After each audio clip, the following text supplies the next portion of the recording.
Talmor, Shishin Magachi. Talmor is my home. My family have worked the land for generations. My gran says the island does not belong to us, but we belong to the island. And we must be ready, for a great evil is coming, and death follows with it. Listen and subscribe to the latest season of Undertow, The Harrowing, a Storyglass production presented by Realm, available wherever you get your podcasts. Ah, the web tore. Those that both created and were created by the threads disentangle from the fringes to feast on the very thing that spawned them. What's that, Jenny? This is how you deal with weird! No! Do not harm my children! Oh, you lost a feather. Can I keep it? No, you can't force me to! Do you know what lies within nothing? Rocket is in trouble, Akasa! Can we turn on the wind show remotely? No, she could lose her job as an Akasar. I don't fear Vehar. No, but you fear me. If you intend to trick me, I will not hesitate to sever the oath bond entirely. Why didn't you help me? Coward! I don't have a parachute! I don't like free falling! Counterbalance, a high fantasy audio drama. Season 2, coming 15th of October 2023. Learn more on trilunas.com. Hello, Scoobies. It is Thursday, October 19th, which means you're about to get a new episode of our coverage of Slayer's A Buffyverse story. I'm up here all alone because Jenny Owen Youngs is in Chicago. If you're listening to this right now, you could probably scoop a ticket and go see her tonight in your city, Chicago. I heard she is very excited about pumpkin spice malort. I am not, but I'm not there, so I don't have to drink it. A couple of things before we get into today's conversation on the second episode of Slayers. First of all, we're getting closer and closer to our favorite holiday here in Buffering a Rewatch Adventure, Halloween. This October 27th, we will continue through Pumpkin Spike Autumn, where we're doing a lot of live watches. This one is Halloween themed. So we are going to be watching the Buffy episode Halloween, followed by All the Way. Those are two of the Halloween themed Buffy episodes that have Spike in them. And you can find all of the information at bufferingcast.com/Halloween.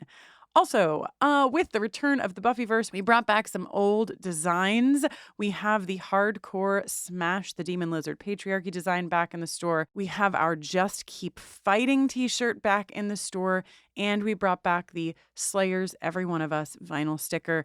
Those items plus the new X-Files t-shirts are all there for you. Should you want them, just go to bufferingcast.com and click on shop. Hey, tomorrow, October 20th, is the last day that you will be able to watch our live taping of Tombs in the X-Files feed. We had special guests Sarah Benincasa, Rishikesh Hirway, and producer LaToya Ferguson all there with us at the Bell House.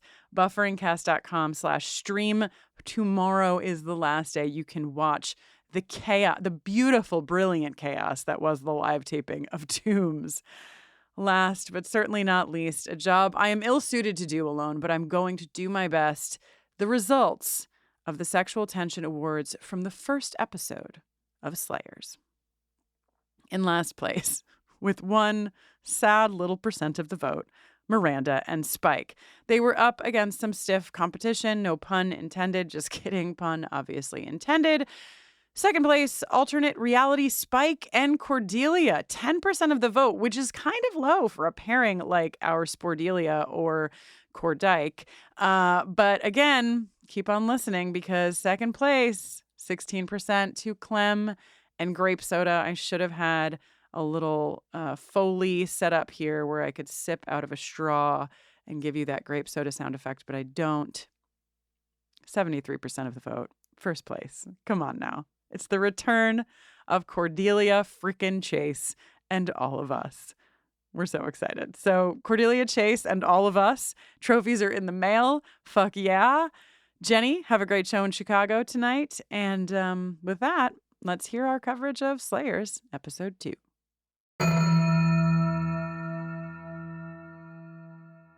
What's a Xander? I knew a kid in high school named Xander. A bit of a dweeb. Kind of cute, if he didn't find himself so entertaining. You come from a very interesting world.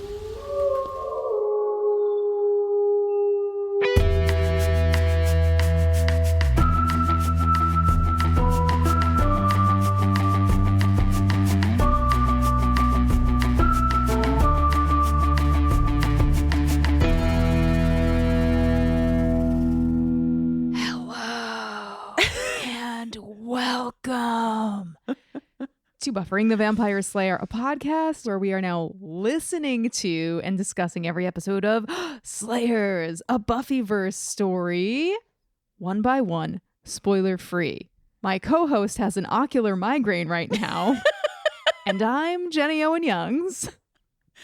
Reporting for duty, I'm Kristin Russo. Listen, hey, you know what? We come rain, come shine. We're like postal workers. Come rain, shine, ocular migraine, recovering from COVID after moderating a panel at Comic-Con, Jenny being on tour. We will find a way to make a podcast for you. That's right. Yeah. I'm in a hotel room outside of DC right now. If you hear the hustling and bustling of the check-in area, I am positioned, currently perched like a gargoyle, right over the main entrance. Jenny, you played a show in DC last night, and you're headed to Philly today, or vice versa? That's right. Okay. Yeah. And I've been seeing a lot of buffering shirts at the merch table and in the audience. Some people last night said they had already listened to our first Slayers episode and were very kind about it. It's nice out here. So exciting. I'm in Brooklyn right now, also working on a travel setup here. I got COVID about 2 weeks ago, barely recovered in time to moderate a panel featuring much of the cast and creators of this very show that we are discussing at the Javits Center. It was pretty cool.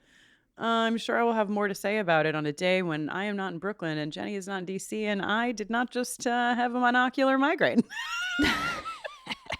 Everything's fine, guys. Don't worry. We're fine. It's fine. This episode is episode 2. This is episode 2 of 9. I was actually curious. We got screeners for, I don't know if you call them screeners when they're just audio, but just would not call them screeners. But like, what if we just simply wouldn't? What do you call them? Audioers? We got audioers for we got this listeners. Sounders. And I was curious when it released if they would have titles, if each episode would have titles, but they don't. They're just episode 1, episode 2. Yeah. So this is episode 2. And Jenny, who I think, is it the same creators and writers for the whole thing? Yeah. This series was written by Amber Benson and Christopher Golden. It was directed by Amber and Christopher and co-directed by Casey Wayland and produced by Casey. It originally aired in one big season drop on October 12th, 2023. We've heard from a lot of you that you are parceling it off 1 week at a time with us. We like that. That's so sweet. We love that. I'm so scared that I'm going to get spoiled. Because of the panel, Kristin has listened ahead. Kristin knows everything that happens, but she's protecting me at this time, and I hope she continues to do so. The turns have tabled. You know what I mean? That's what they say. Jenny, finally, for once, I know more about a particular project than you do. I won't spoil you, or I'm going to at least try not to spoil you. This is the one where Cordelia has arrived in our reality. She's trying to get Spike back to her reality because, hey, who's the big bad over there? Drusilla. Of course she is. And also, hey, the Queen of Black Magic? That's Tara McClay. What the fuck? It's all happening. It's really all happening. Also, we have familiars in the alternate reality, as evidenced by Mr. Pickles, who I learned at the panel, Jenny, is actually voiced by Casey. Amazing. Casey does Mr. I thought you were going to tell me Pickles. it was a real monkey and I was going to get stoked, but that's equally good. But I did also learn that I can't remember whose dog, maybe Casey's dog, was used for some of the Foley as Jasper. Jasper. Amazing. Yeah. And to add icing to this beautiful Casey Wayland cupcake, Casey has messaged us after I met him at the panel to say that he would be delighted to talk to us about the sound design that he really had full control over with his team. So we're going to get to learn, I think, about the flapping of Clem's ears and all sorts of other really cool audio shit from Casey in weeks to come. So look forward to that. Incredible. That is so exciting. Should we jump right in? I think we should jump right in, Jenny. Yeah. Why not? Okay. Right out of the gate, Kristin, we've got format note. Even though in my experience listening to Audible original series, they feel very bingey, very designed to just roll over from one to the next. So you're not getting a theme thing at the top or whatever. The way that you might in more podcasty kind of audio fiction. But we are getting sort of a previously on Slayers from Spike at the top of this episode. And here's the thing, Kristin. Spike claims immediately to have broken 1,000 hearts. And I have questions because we've got, by my count, Cecily, Drusilla, Harmony, Buffy. Did he break any of those hearts? Maybe Harmony at best. And even if he did break all of those hearts, who is he claiming are the other 996 owners of those hearts? Is he breaking the fourth wall? Is he directing this at the fandom? I know. I was going to say, well, maybe I wasn't going to say that, but I was going to say maybe he's talking about all of the people. I was going to say women, but how dare I, as though all genders of person are not pining after Spike. Maybe he's just talking about the thousands of folks who have looked at him longingly across a shadowy bar who he has not taken home. On a bloomin' onion. Exactly. Seductively. Maybe those are the hearts, because I agree with you. I don't think that he has broken too many of the hearts we've seen, except, I'll give you Harmony. Yeah. Okay. I love these Spike voiceovers. I'm hopeful that, and I know Jenny already said I listened to all the episodes, but I'm really good at pretending I haven't. And I will say that here in episode 2, I'm hoping that every episode opens with one. It feels like it will, since we've gotten this format very, very much the same in episodes 1 and 2.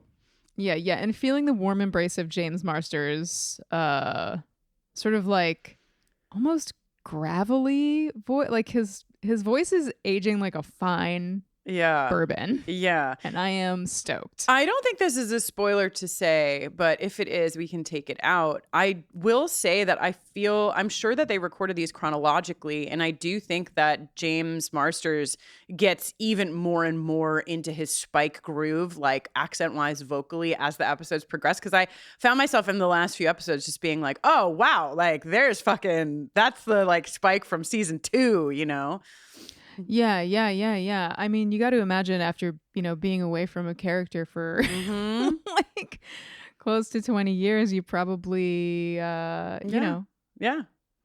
You get out of it, you get back in, and then if you are incredible, like James Marsters, you get back into that groove and hell yeah, it's off to the races. Yeah. And I'll have more to say, we'll talk about that more as we get into the latter episodes. But we move from Spike's, I sort of picture him using his if he has a coffin, he's using that for his audio, because a coffin's nice and small space, probably some good velvet or satin padding around there, really good for audio, absorbing those reflections for sure. Maybe vampires actually invented Dolby Atmos, they were the ones who figured it out from within their coffins. Oh my god. But Cordelia and Indira, Spike and Clem, this quartet go to a cafe of sorts somewhere in Los Angeles, and we get some information. Okay. We get the drop that Drusilla is alternate reality's big bad. Cordelia wants Spike's help to stop her. Mm-hmm. Indira is Spike's hot ex, Drusilla? How much Spike and Drew fanfic do you think Indira has read? So much. Jenny, I promise I won't just take up this whole episode telling you stories about doing this panel at Comic-Con with these folks, but I do need to give just one small shout to the folks who did not get to see the panel or who are not Jenny, who I told immediately. But my favorite moment from the whole thing is that the way that the stage was set up, there were 4 people to my right and 4 people to my left. And I don't know why they put me in the middle, but you guys, they put me in the friggin' middle of the whole cast.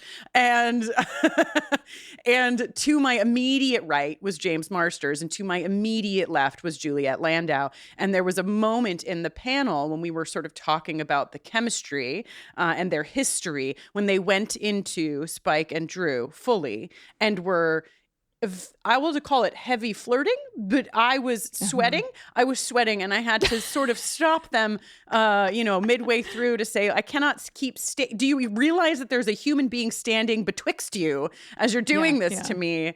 I saw our friend Trixie Mattel after, and she said, man, I was really feeling for you. And Spike and Drew were doing their thing on either side of you. Anyway, oh my God, it is this passion that, yes, I'm sure Indira has read much fanfic about, and it is their love and this passion that has brought Cordelia to this reality, because in her reality, her Spike is dead. And so she wants to bring this Spike back to her reality as a means of defeating Drusilla, which, I mean, on paper, pretty good plan. I think this is a pretty solid plan. What about you? What could go wrong? What could go wrong? We also learned that, Jenny, there's a queen of black magic. We don't find out who she is until a couple scenes from now, but I already said it at the top. Our queen of black magic, you would think Tara. You would think maybe Willow, but no, it's freaking Tara. Tara is our queen. Yeah. I mean, she's seemingly a self-proclaimed. I think both Drew and Tara are self-proclaimed queen of vampires. I was wondering, like, how many queens, like how many queen categories do you think there are in this alternate reality? It seems like a real sort of like magical monarchy thing going on. Yeah. Well, I just figured there's, 4 queens in a deck of cards, so there's got to be 4 queens. So you've got your queen of black magic, your queen of vampires, your antler queen, and the band queen. Oh wow, an incredible 4th choice of queen. Yeah. Okay. Cordy, this episode gives us some information on Cordelia the Slayer, her family, and also, and we'll talk about this I think a little bit later, but this is LaToya put this in her notes as well. This is very clearly at this point in the second episode, a darker world than what we're used to from our Buffy in the 90s Sunnydale, right? We learn here that in this scene, we learn that Cordelia has moved her mom out. We did not talk last week, Jenny, about the fact that Cordelia has a fucking neck scar, which I don't know how we missed saying that. But and you'll notice that nobody in Buffy has a neck scar, but Wesley on Angel eventually has a neck scar. Angel, famously, the sort of like dark twin of Buffy as a series. It's just like a darker story. And it is kind of like maybe halfway in between Buffy and Slayers in terms of its sort of noir leanings. Yeah. You love to say, if you want to make a drinking game out of this 9-episode podcast we're making, drink every time Jenny Owen Youngs says noir. Drink when I say noir, if you know what's good for you. And yeah, it's like, okay, you're making me think about like, okay, when we first met Faith, right? Mm-hmm. Who does get a name drop in this episode? Hey, Oh yeah. And she ends up like kind of giving Buffy her story of like what happened with her watcher, and Buffy's like, did he kill her or something? And Faith says there isn't a word for what they did her. Yeah. But whereas in this story we get he ripped her throat out. It's like much more sort of like direct and visceral right out the gate. Yeah. And later, and we can talk about it more when we get there, but we learn here that she's moved her mom out, but we learn later that she's lost her sister. That the master lost her sister, lost her watcher, lost her best friend. The boy she had a crush on, all at prom. I can't wait to find out who the boy she had a crush on was. I have some guesses, but I'm going to keep them to myself at this time. We know it's not Xander. Yeah, hope you enjoyed that. that The clip at the top. hope you enjoyed the clip at the top. My favorite, perhaps, moment to date in the series. Okay, so we also, not only do we get a name drop from Faith, that's later when Indira says she would love to be the Faith to Cordelia's Buffy. And Spike's like, not a great goal. Yeah. You're going to be stabbing each other in your stomachs. It's rough. Yeah, it's a rough go. Somebody's going to be in a coma. But we also get a Willow name drop here because Spike says he wishes he had a witch as well, because if he had a witch, he could sort of like cross-check this information that Cordelia is bringing, because really they're just kind of going on Cordelia's word at this point that she's Cordy from another dimension. And he says that's just what somebody who wasn't actually Cordy from another dimension would want you to think. Exactly. And Indira says, what about full name? What about Willow Rosenberg? As though there's any other Willow that we would ever think of. We learn that Willow's in London, and Spike, this is why I brought this up, not just to say that we get a Willow name drop, but Spike says he hasn't completely trusted Willow in years. I was sort of like, we think this is per Willow going dark at the end of season 6, as though Spike didn't do anything regrettable at the end of season 6. Yeah, I know. I mean, like, it has to be in reference to that, but it does seem like unless we're gonna find something else out in this series. That's true. Maybe they were pals for a while, and then they had some other falling out. Can't wait to find out. Oh my God, me either. Oh my God. Okay. Renew this show. Renew the show.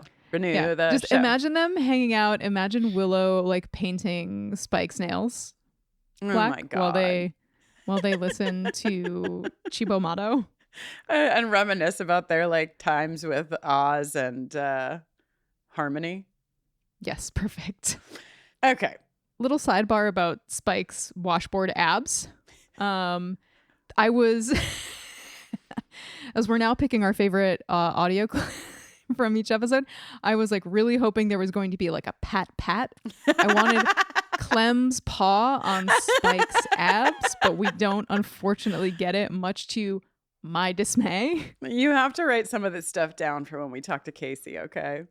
Yeah. Because, you know, we have influence. I was thinking about telling Amber, I didn't get the chance to, but I was thinking about telling Amber, you know, you guys, if you get a second season, and in the second season there's you know, a podcast about the goings on, and then we're happy to tap in for that. So you just reminded me of one of the more recent Halloweens. I think the first in the Halloweens where like Jamie Lee Curtis is like back. Yeah.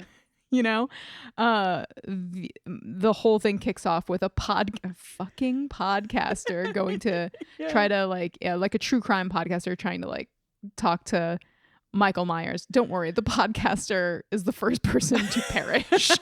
there's as it should be. A great new horror movie which I seemingly will just never look up the name of it and never remember the name of it. Natural Thriller? Is that what it's called? I made that up, but it's a time travel horror movie. It's fucking great. I highly recommend it. It's brand new, but there's also a key I highly recommend it. I have no idea what the title is. No idea. And I have an iPad and a computer and an iPhone all surrounding me right now. But you know what? I'm not looking it up because that's what's fun. You can scream at me in your car. Anyway, there's a notable podcaster in that movie as well. Okay, so I think we already learned in the first episode that Cordy is the only Slayer in her world, right? She established that, but she says that again here. Spike seems stoked to learn that Anya's still alive in the other reality. I bet. Yeah, he's like, I remember that roll in the hay. It's like, you know, they had their sweaty times, but also they had a certain mutual respect. Yeah. For, you know, they really love one another's straightforwardness. I don't find this Anya as straightforward or direct, or sometimes like blisteringly blunt. Yeah, as the Anya we're familiar with, and that's an interesting thing that I'm kind of looking forward to seeing. What we might find out. Yeah, and what's interesting is like you were theorizing about Willow and Spike, it's like, you know, 10 years has passed. So Yeah. What would our Anya have been like in we thought last episode this was 2015, but my notes from Audible before I moderated the panel, I didn't even tell you this, Jenny, said a note, this is set in 2013. So I don't know that we get that clearly anywhere, but Audible said 2013. But maybe our Anya would have also been a little bit softer around the edges after another decade of being human. So who knows? Could be. Okay, I would like to play a sound clip here because we get so Cordelia is ready to go back, right? She's like, okay, let's go. Like, I found you, and now Anya. So let's just hear Charisma doing Cordelia trying to get Anya to call her back. It's fucking funny. Anya, bring us back. What is she doing? Making a scene, I'd say. Anya, 3 coming home. Bring us back. Ooh, this is just like Star Trek. Anya, you've got to beam them up. Anya! Anya! Why isn't she responding? This is kind of awkward. Yep. Can I get a refill? I love that they did not discuss a plan for return. Or maybe they did, and it was just yell my name, and hopefully I'll hear you from the other side. Incredible. That's true power, Kristin. I also love that just before this we get Indira being like, I'm a slayer now. But then she can only hold it together for mere moments before she's like, yeah. I mean, okay. Leia, who is playing Indira, is a fucking rock star. She has to be like one of my absolute favorites from the whole cast. She is just, the character is doing it for me. Her performance is doing it for me, like just everything. Not to mention that, let me tell you all, she is the sweetest human being perhaps on the face of this earth. She was there with her mom and dad who were like helping her. I can't, you guys. It's too much, but fucking Leia for Slayer president. But what I was going to say is something that I really love about the introduction of Indira is her excitement, but also later when we get some of the gruesomeness, I realize like, oh, they're really doing a good job showing us.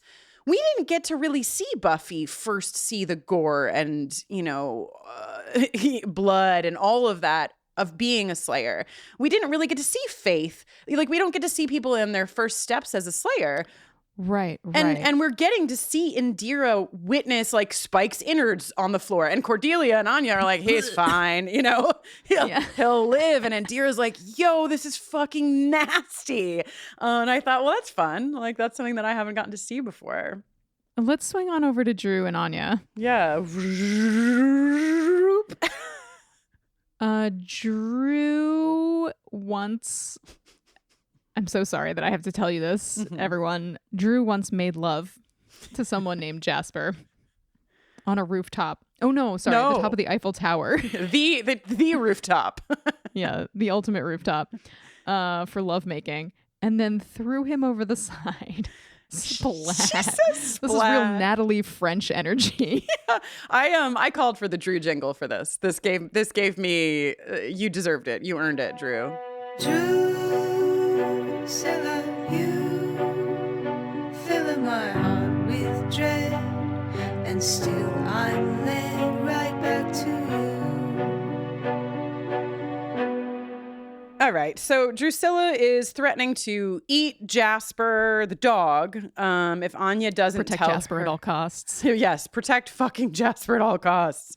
If Anya doesn't tell her where Cordelia is, Anya makes it rain holy water. Incredible. Sweet booby trap.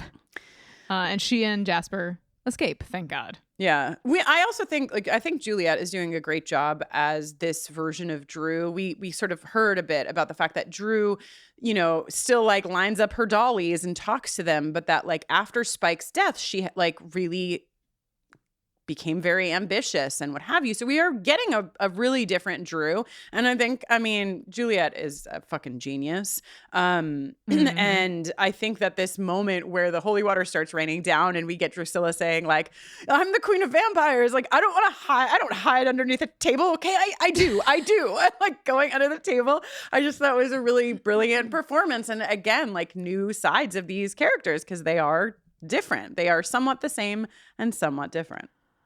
And there is no one on this earth who could make rain, go away, come again another day work here. But Juliet just sells the shit out of it. God. And then we even get a trademark at the end. That's so good. Yes, so good.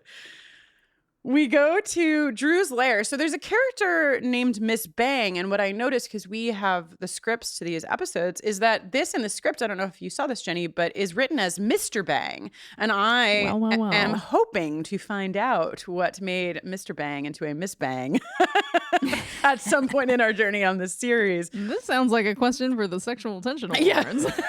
Seriously. Drew is back, and here's our reveal. Are you ready? Okay, so not only you remember the Thanksgiving delicacy turducken, right? Oh, I do. Yes, I do. Okay, so we are blessed with a turwitchin. Go on. Yes. We have Dark Tara, but inside, trapped in Dark Tara and trying maybe to resurface is Good Tara, a version of Tara we're much more familiar and comfortable with. Yeah. This is interesting to me. We have not, to my knowledge, to my memory, I don't think we've experienced anything quite like this. And the thing that makes it really interesting to me is a scene that comes a bit later where we have this Terwitchin, that's what we're referring to her as. That's right.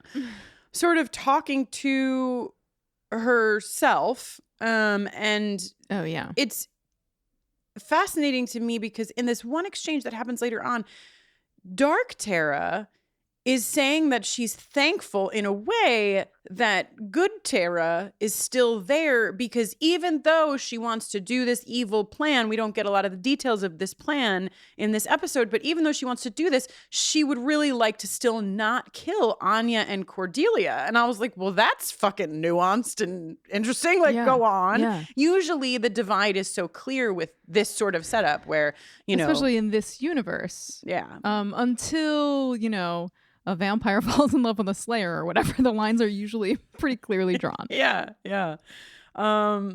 So all this to say, we learn that Tara and Anya were friends before whatever has happened to Tara has happened to Tara. Tara and Drusilla, we didn't say, are lovers. Yes, and because of all of the making out Foley. One of the questions. Let me just say that this audio doesn't seem like any of our business. I agree.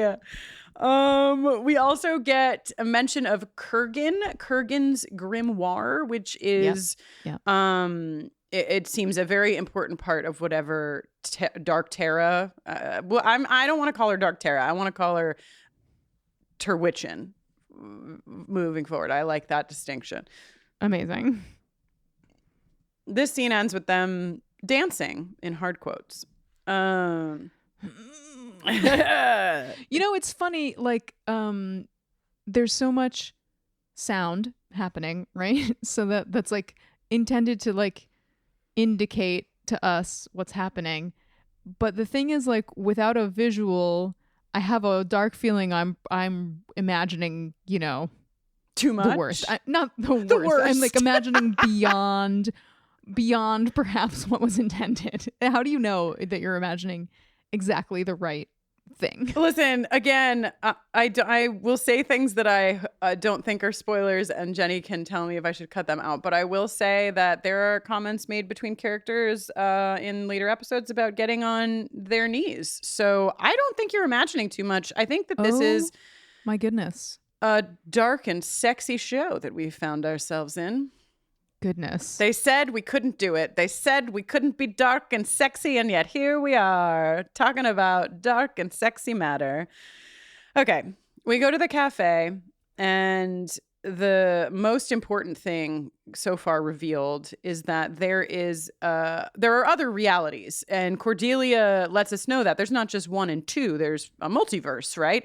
And they scoped out the realities and they picked this Spike, but she's bemoaning that perhaps they picked the wrong Spike because this one can't make up his mind on what he's going to do. And we learn that there's another Spike in another dimension who is doing slam poetry.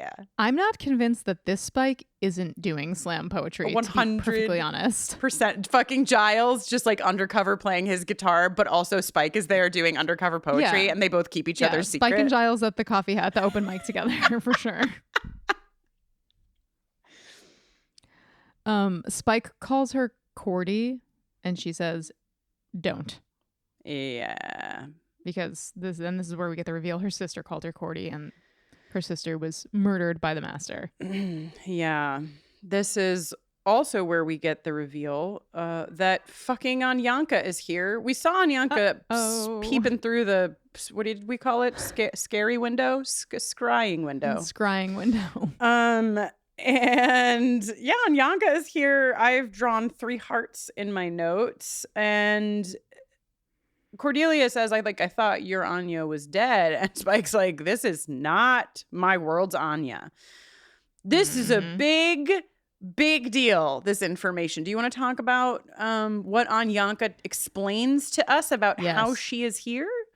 New lore. Traditionally, apparently, a human body is like the host body for a vengeance demon. Yeah.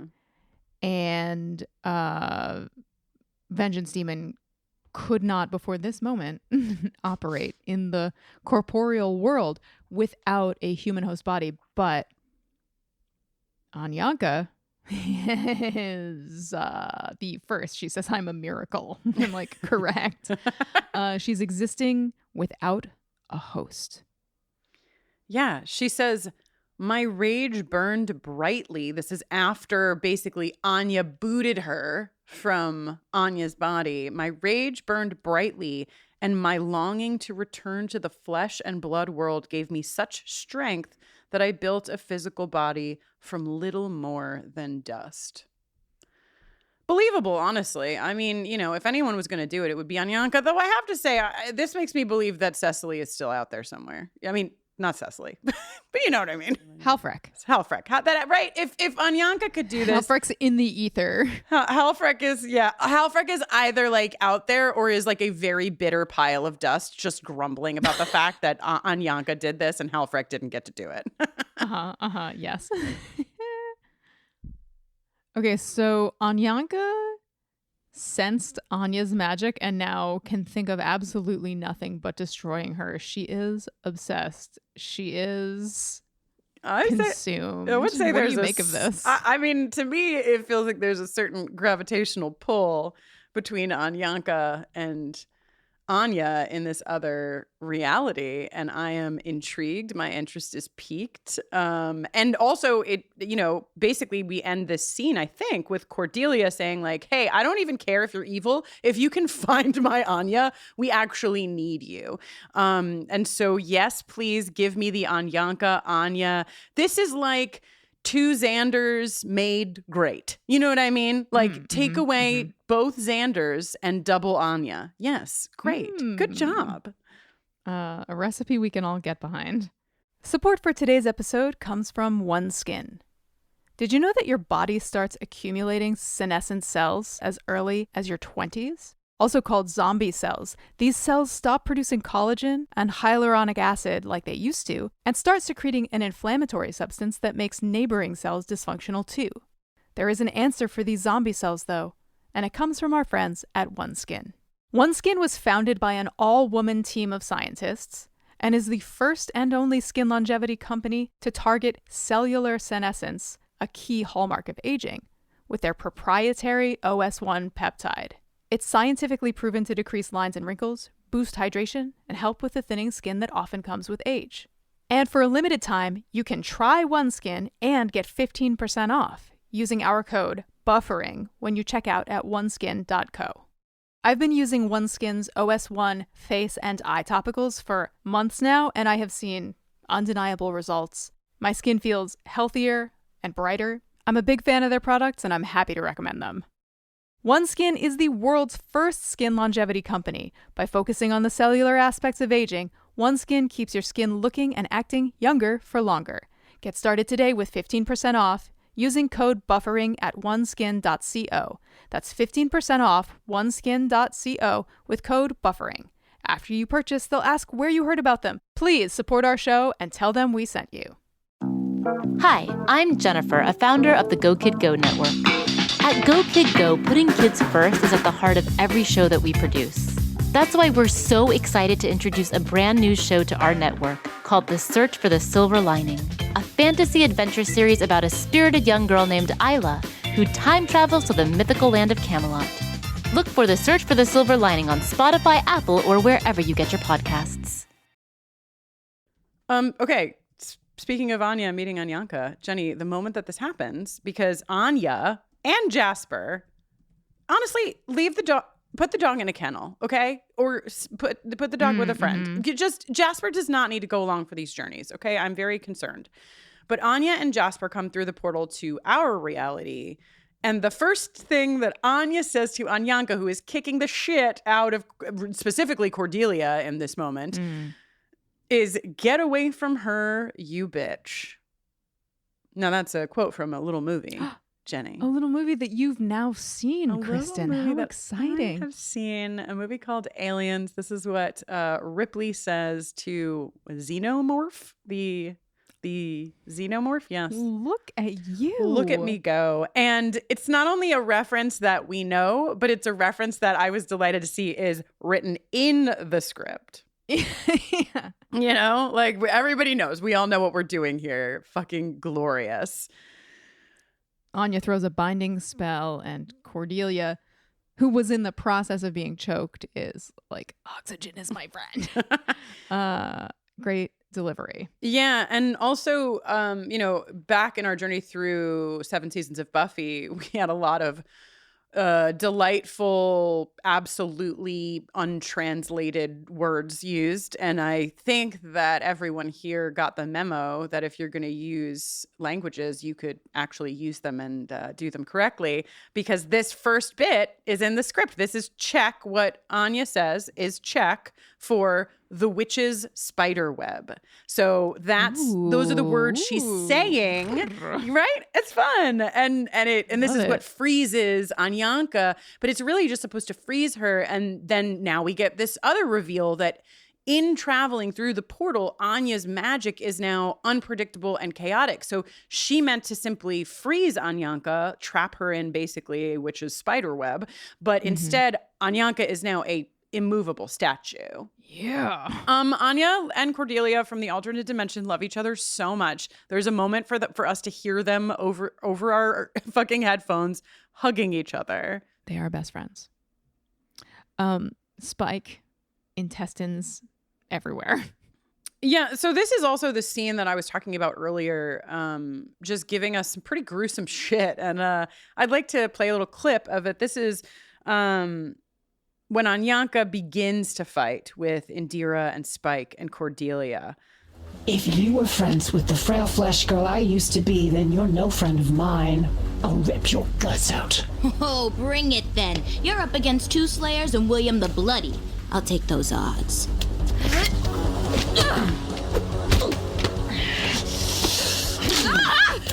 Did you just bite me? Bloody hell. Like I said, leave the kid alone. Spike! I said I'd rip your guts out. Oh, yeah, that hurts. The word in the SFX in the script is splurch, Jenny. SPLURTCH. Fucking splurch. I love it. Pretty nasty. Later in this scene is where we get the sound clip that we opened with. LaToya made a note for us. Do we really think that Spike would care about the Xander gossip back home? And I thought about it, and I think he would. I believe it. I believe it. I believe that Spike and Xander, Spike were roommates. is a bit of a nosy bee. Yeah, I don't know if you remember, but they were roommates. And I do think that Spike They were roommates. I think Spike cares about what Xander's up to in all dimensions, more so than the rest of us, honestly. Yeah. Important to note in this fight that Clem got knocked out and missed the whole thing. Spike says, "You're the new Giles." Bump on the noggin, you're out for the duration. Amazing. Oh, we love the self-awareness of our new Buffyverse. And Clem also gets assigned to babysit the statue of Anyanka. Also, thankfully, Anya does a little healing spell on Spike and his poor intestines, but whoa, it makes him super strong. Yeah, I love that this Anya is like, this is chaotic and wild, and I kind of want to hang out here for longer because this is cool. All right, to Tara's chambers in the alternate reality, enter Mr. Pickles. I don't like monkeys, and I know that this is a controversial opinion. Yeah, Mr. Pickles, I don't know. We'll just have to see the journey that Mr. Pickles goes on. This was again, this reality is very different in a lot of ways. We have Slayers. We'll talk about it, I'm sure, more as the series progresses, but in touch with magic in a way that our Slayers in our reality weren't. We've got familiars and just sort of slotted in. There's not really any mythology given to, we're just calling Mr. Pickles a familiar. Is that just sort of like a witchy aside, or is that, I would like to know a little bit more, but right now all we know is that Mr. Pickles is a monkey. He can communicate with Tara, even though we can't understand him. He certainly is a vehicle for Tara to tell us information that we, the listener, need to hear. And he loves to play the piano. He's practicing. Nothing against Mr. Pickles in particular. Just monkeys. Monkeys are too close to people, but not far enough away from animal. You know what I mean? They're in that. Yeah. Not a girl, not yet a woman phase. Exactly. Tara knows that Cordelia is in a different reality. And basically, this is the scene that we talked about, in a sense, where we hear good Tara and dark Tara talking back and forth to each other, and we learn some of this nuance between them, that dark Tara doesn't want to listen to good Tara, but also good Tara is keeping her from killing Anya and Cordelia. So we will learn more, I'm sure. Current reality, Spike has a fucking apartment, Jenny. He's all grown up. He has a loft where he watches his shows. And reads. And keeps all his poetry books. His many, many books of poetry. I love it. Spike informs Cordelia that the Cordelia in his reality is dead.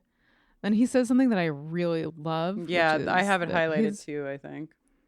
He says, my Cordelia pretended she was tough and learned the hard way that she really was. Oh my God, I love that. I love it too. And I love these. I mean, if you're a Buffy person, you don't need to go much farther than this exchange to know exactly what they're saying to us here, right? That this Cordy, Slayer Cordy, is different than the Cordy that we had in our reality in many ways. But the truth is that the strength that our Cordy had was always inside of her. It just came out via a different path. And I was really thinking a lot about this universe that we're learning about and what it is saying or asking us to question about the sense of self that we have, because all of these alternate versions of our characters have so much of the same, Drew is still playing with her dollies, and Cordy is still talking about Sephora, and there's sort of an essence of the characters that is there. And I, not to get too deep into it right here and now, but I just think it's really interesting to think about, if there were a multiverse, what would be the things about ourselves that would remain the same, and what would be the things that might change a bit. And how will we see that play out here with our alternate reality characters? And Cordelia says that. I mean, in response to Spike, she says, "You don't think I was just as insecure as that Cordelia you're describing when I first became the Slayer, right?" Yeah. Just a Also, different you path. don't think I'm beautiful and tough. And there she is. And there she is. And you know, last episode, LaToya was like, "Listen, you guys played the original Cordy jingle, but I really think that the souped up Cordy jingle that that Jenny created for Angel should go also in here." So this is for you, LaToya, and for Slayer Cordy. Let's hear that souped up guitar heavy Cordy jingle.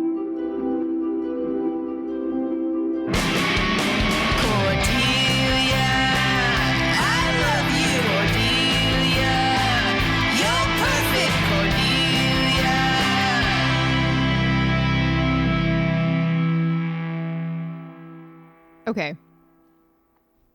It's determined that Anya needs some spell supplies, and Kristin, I don't understand.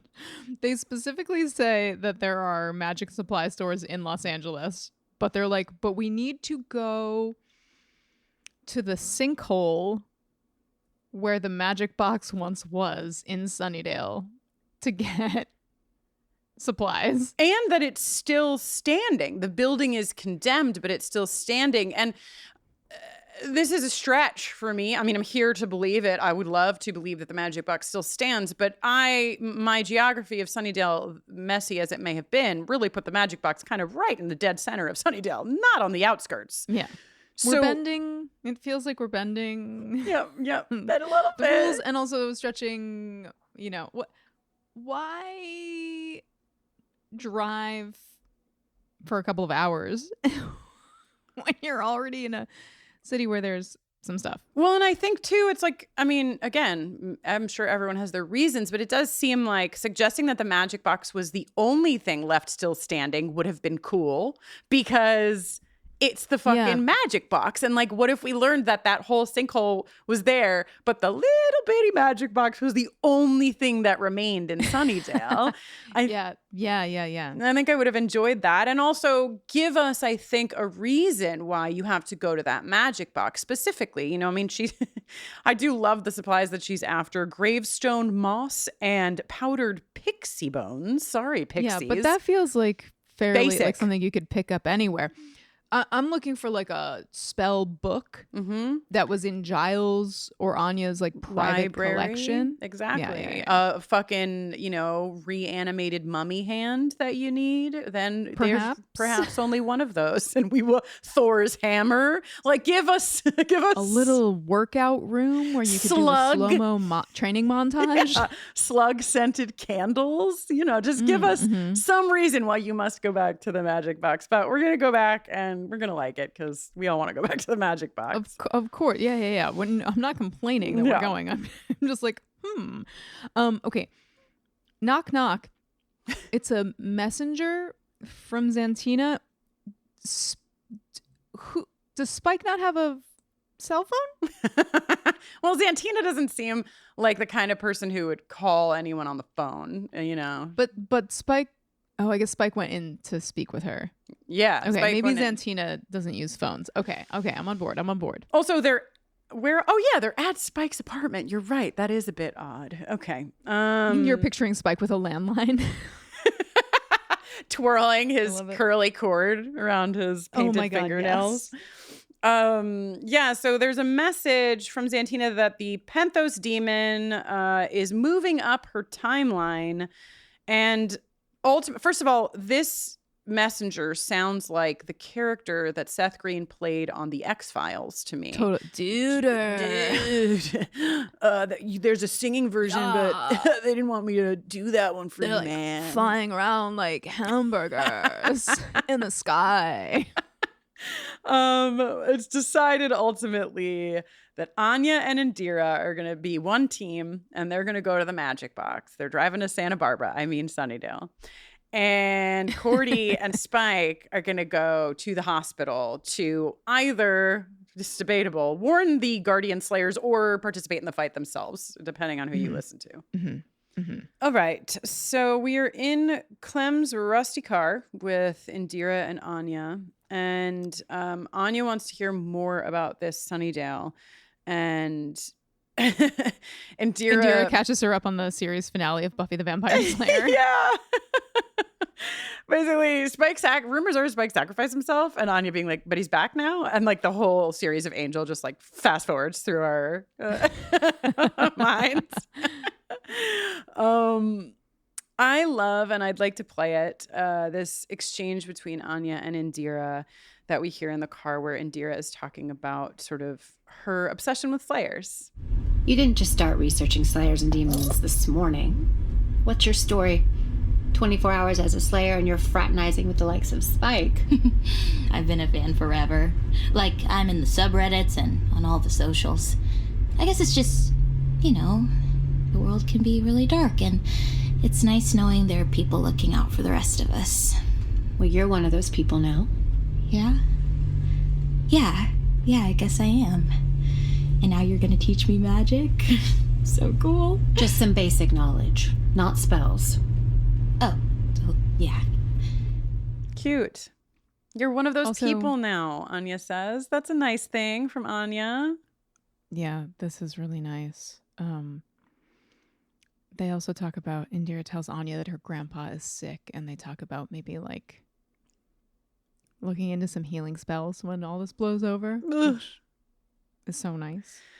I think that this bit also that Anya has talking about humans being more choosing to do demonic things. Yeah. Can I read really a little good. bit of this line? Please. Anya says to Indira that sometimes humans can be worse than demons. And she says humans have more opportunity to choose to be good. When they don't, when it's a deliberate choice to do a selfish thing, that always feels worse to me. And I just think, they go on to have this conversation about women like them needing to stand together, the ones with magic, real or metaphorical, because the bad guys will burn us the first chance they get. But I just think, and we've talked about this clearly, like we lived inside of the Buffyverse for so long, but I just think it's really powerful to think about the fact that what makes a demon different than a human is a demon just has less choice than a human in doing demonic things. Mm-hmm. That's the deliciousness of the Buffyverse to me. That's why this story is good. Fucking eternal. Yeah. We get a little more information about Cordelia's little sister, aka her Dawn, who is very notably named Sarah. Isn't that interesting? Yeah, and we talked about what happened to her sister, but they do really underline what it's done to Cordy in this exchange with Anya saying like, that's why she seems so cold and distant. She built a wall around herself, and not even I know how to breach it. Which is, that's giving me massive Buffy vibes. I mean, this is what we saw happen to Buffy as well in different ways. Just that she became sort of prisoner in her own little castle that she made to keep herself safe from pain and loss because she had lost so much. Don't you wish that like Slayer Buffy and Slayer Cordy could just sit down and have a martini together or whatever? I don't think that they drink martinis, but yes. Yeah, what do they drink? Red wine? Nexgar, Cordy drinks bourbon. Hot. And Buffy is like a big Sex and the City fan and drinks Cosmos. No, I mean, fine, but no, I just can't have Buffy drinking a Cosmo next to Cordelia drinking a bourbon. We need to give Buffy a little bit. How about a light beer? What are you doing to Buffy Summers right now?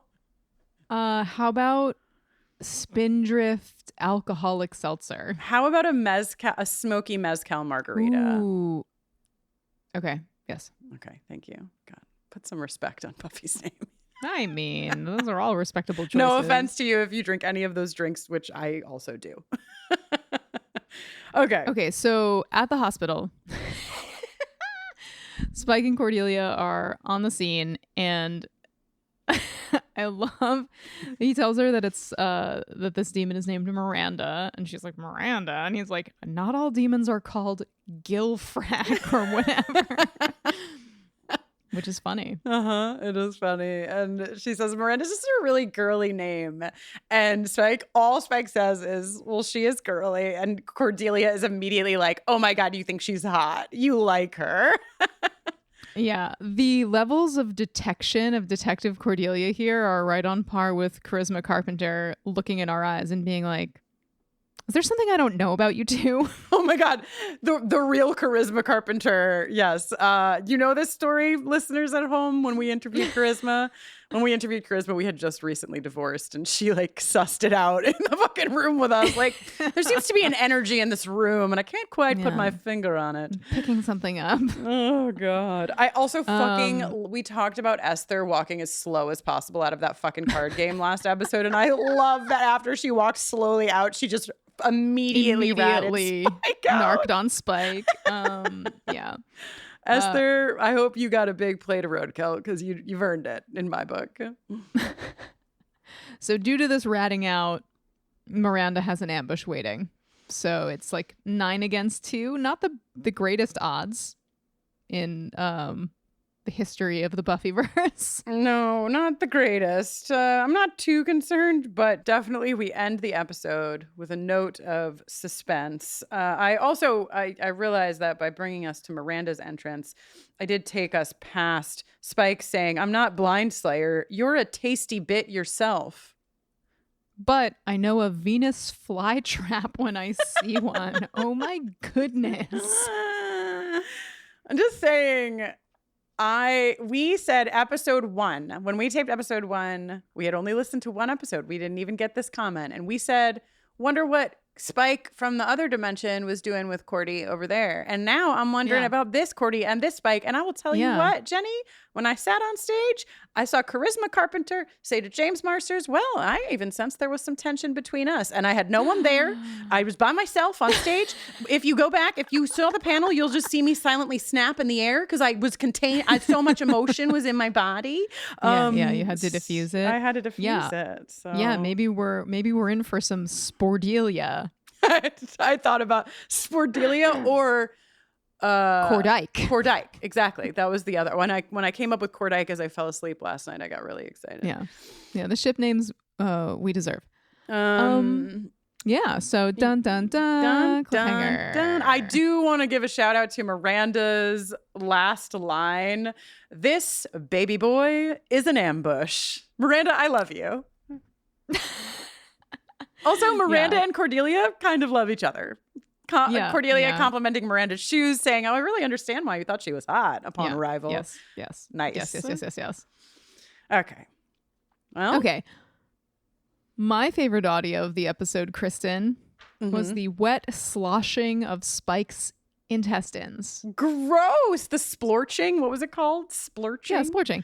And you? My favorite audio effect was the sound of holy water hitting Drusilla's vampiric skin. Similar to your you know. Yeah. Just need to fine tune the rhythm on those raindrops, baby. Just Drew like putting out her fingers in rhythm, catching the raindrops to make your little drum solo. But yeah, I really felt that. I felt the holy water rain falling. So great job. Okay, dare we turn our innocent eyes upon the Sexual Tension Awards? You know, our eyes may remain innocent for this whole series, Jenny, but our ears will not. Impossible. Sexual Tension Award. Welcome back to another installment of the Sexual Tension Awards. What a thrill. We have 4 slots today, which we will cram a variety of nominations into. Prepare yourselves. Start stretching and warming up your voting fingers. I'm demonstrating some finger warm-ups on Zoom for Kristen, and she's unhappy. Someone remind me to make a fucking gif of what Jenny is doing with her fucking pointer finger right now. Okay. Some things are out of our control. You know, desire is often out of your control. You can't choose who you fall in love with, and we can't choose who you, the listeners, will absolutely 1000% skin us alive if we do not include in this roundup of noms. And with that in mind, I first offer to you Tara and Drusilla. The combination we truly never saw coming. No one could have predicted. Literally or metaphorically. Some attraction is emotional. Some attraction is psychological. Some attraction is situational. And some attraction is just plain good old physical. And with that, I offer to you, with a patting of some rippling washboard abs, I offer you Spike and Clem. Clem knows a good thing when he sees it. Remember how much he loved his Cheetos, Fritos? Oh, yeah. What did he like? Corn nuts. No. Fritos? No. Cheetos? There was, I feel like it was something with a really fun name. We're so embarrassed. Listen, you just have to tell us. But, I'll distract you with a sidebar story about Clem.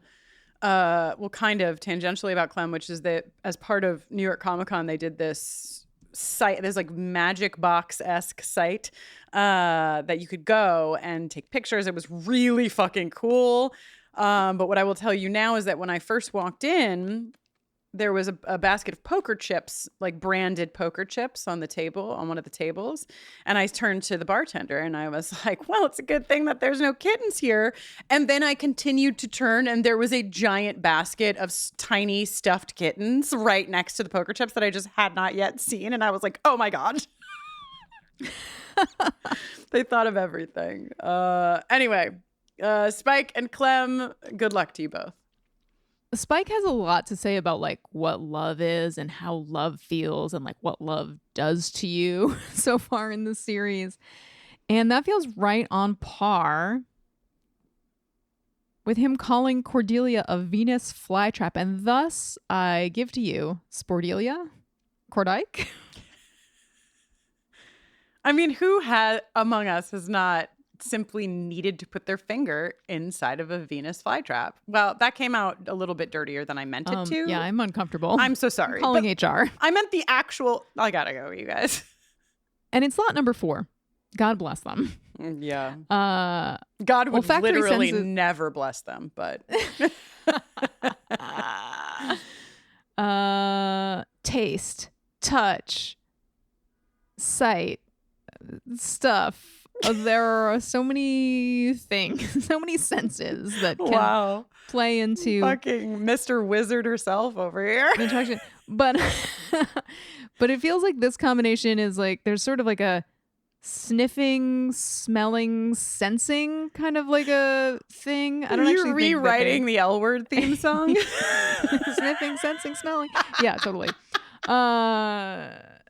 This combo, it definitely wouldn't end well, but there does seem to be some undeniable tension as these two entities may or may not be on a crash course aimed directly at one another. It's Anya and Anyanka. Ooh. Yeah. Ooh. Well, tell them how to vote, Jenny. Beautiful listeners, if you want to vote in our poll, our very cool, chill little poll, please head on over to bufferingcast.com/STA and tell us how you feel. Let us know what you think. Make your voice heard. I'm in Washington, D.C., the, national headquarters of voting and where all the votes go or whatever. Are you going to go by the J. Edgar Hoover building or what? Yeah, I probably should just swing by and let them know I'm here in case they want to give me a rental car or toss any files on my desk. Yeah. Y'all, let's go to the other side of Sexual Tension Awards where I'll tell you a story about the X-Files and Emma Caulfield. Hit it. Sexual Tension Award. What about Emma Caulfield and the X-Files? So I was chatting with a couple of folks in our Discord about this afterwards that I was incredibly shocked. Like, I'm usually fine and chill. I was not fine, nor was I chill with Emma Caulfield. I mean, I was like, but like me being nervous means I will just stay as far away from you as possible because I don't want to bother you. I don't want you to feel that you owe me anything. This is relatable for me. Especially. Yeah, I was kind of like, honestly, it was an overwhelming part of my experience. But so let me just I'm just going to tell you the story from the green room. Okay. So I'm sitting in the green room trying to be invisible because I don't want to bother anyone, even though I'm in the green room with James Marsters, Emma Caulfield, Leia DeLeon Hayes, Charisma Carpenter. They're all there. But they're eating. They've been talking probably all day to people, and I don't need them to talk to me. I'm just Kristin over here being quiet. You're just a cool guy. Just a cool guy. So I'm just chilling. And then loud enough for me to hear, because he's right there basically next to me, James turns to Emma and says, or Emma says, who's moderating? And James is like, oh, this wonderful woman from Buffering the Vampire Slayer, the podcast. And now I'm like, fuck, I have to say I'm here. They don't actually know that I'm in the green room with them. So I was like, hi, that's me. I'm that woman. And James was like, oh my God, hi, I didn't see you, blah, blah, blah. Charisma, who is so close to me, whips her head up and goes, Kristin? And I was like, oh my God. Like, I'm like, now I've tried to make not a spectacle, and I've now made the biggest spectacle I could make. And Charisma is like, your hair isn't blonde anymore. I didn't recognize you.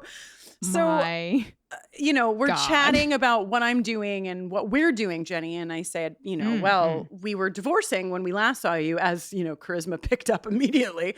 And James said, oh no. And I said, no, it's okay. We're good. We're all good. We actually finished our run of Buffy and we moved to the X-Files. We called it the EX-Files. And everybody said, oh, that's great. And Emma was like, I love the X-Files. And I was like, okay.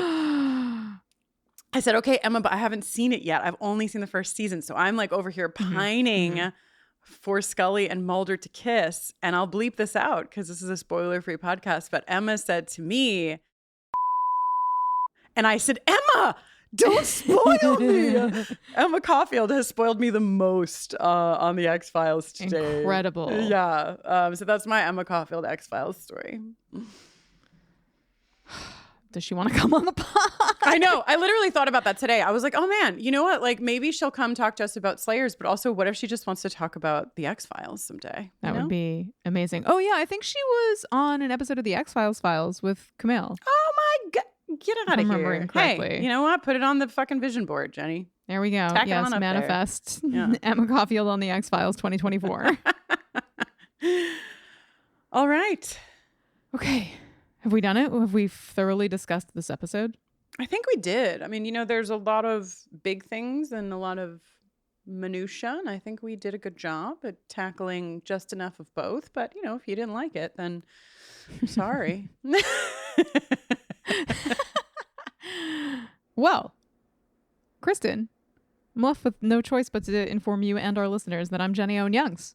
And when I'm not watching or listening to Buffyverse content, I am usually making music. You can find my brand new album Avalanche on all streaming platforms. You can find beautiful deep purple vinyl deluxe editions of it in the real world at your favorite indie record store or via my website. You can find me on social media at Jenny Owen Youngs. And hey, I'm playing some shows in support of this album release. If you're listening today on the day of release, I'm playing in Chicago tonight. And then in November, I'll be on the West Coast in LA, San Francisco, Portland, and Seattle. And opening the shows and playing with me is friend of and editor of the pod, the amazing John Mark Nelson. He's so incredible. And we've been having a really good time over here in the Northeast, starting to play these songs. It's been a real blast. So we hope that you'll come on out and join us. You can find all the info about the shows at jennyowenyoungs.com/tour. Hell yeah. And that's it for me. Hell yeah. You know, if sending one of your two hosts on tour isn't complicated enough, why not try sending your editor on tour as well?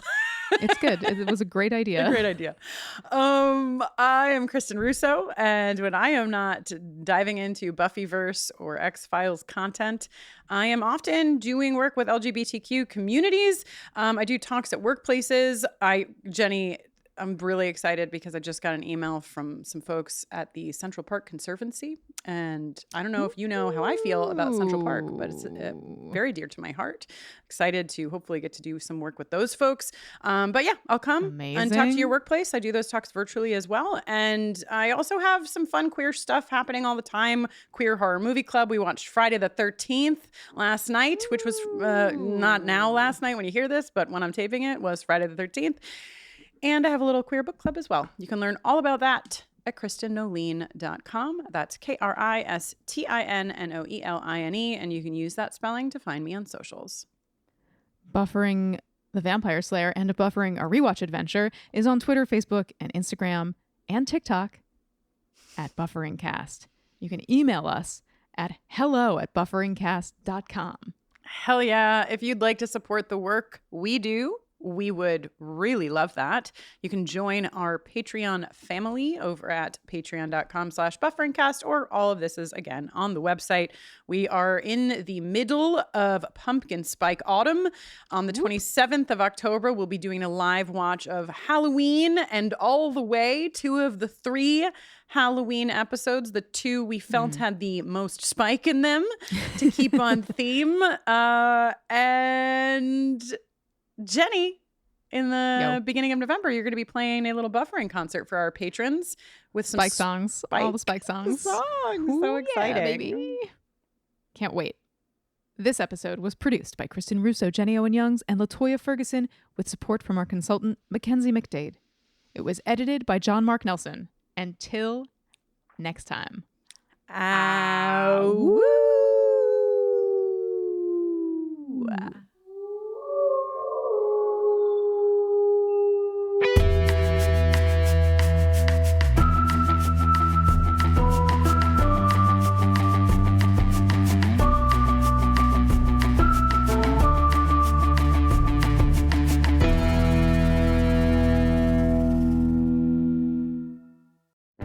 Welcome to the small town of Chinook, where faith runs deep and secrets run deeper.